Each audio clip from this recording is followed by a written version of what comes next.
Okay, good morning. So Dawn showed me the videos with the concerns that you guys had, and I just want to kind of go over that, and we figured this would be the easiest thing. I know the footrest, you were feeling some play in there. I tightened the sandal to the foot plate as much as possible. We have to watch how tight we make it so that we don't crack the plastic, but that is tightened down. I also tightened just because we were here, you know, in the way that Shia pushes, things will loosen. I just also tightened both of the attachments for the foot plates to the hangers. So that was taking care of that.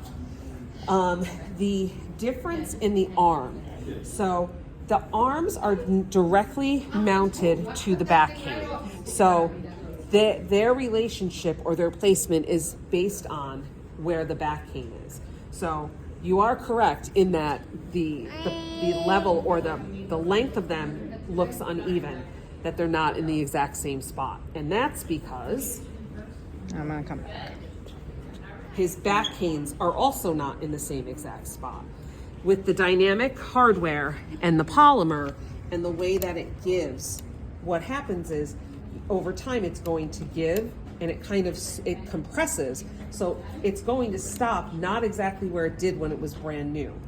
And because Shia, and we watched him a bunch, and told him lots of things like to try to get him excited so he could extend for us, but when he extends, he pushes, he puts more force through the left side. So this left back cane and the polymer down here is taking more of that force, and it's compressing a little bit more. So the resting position of this back cane ends up being a little bit further back than the right. And that's what's also translating to the armrest not being even. So everything is attached properly and working properly, but the unevenness in the way that he extends is compressing one of them more than the other.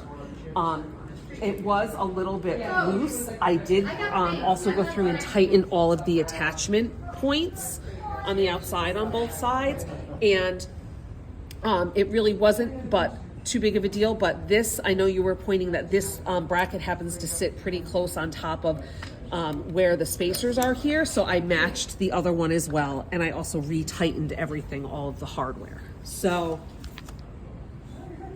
this issue is really the way that the polymer is compressing. He's in the medium polymer, so the one that's weighted for 101 to 150 pounds. So you have the bag that came with the chair. It's got some different color polymers in there. We could talk about putting in the next dense polymer in that won't give as much. I think the thing that we're always going to see, quite honestly, is that he will always have some unevenness here because of the way that he's pushing. The stronger or denser polymer might hold up a little bit better for a longer period of time, but it's also going to be stiffer, so it's not necessarily going to give as much with him. So we won't really know unless we try it, but that might be the thing for us to think about doing. So that's the explanation of what's happening here and how it's affecting the armrest. We tightened everything else down. And so, think about what I said about that denser polymer and let us know if, you think you want us to put that in. And we can try it and see.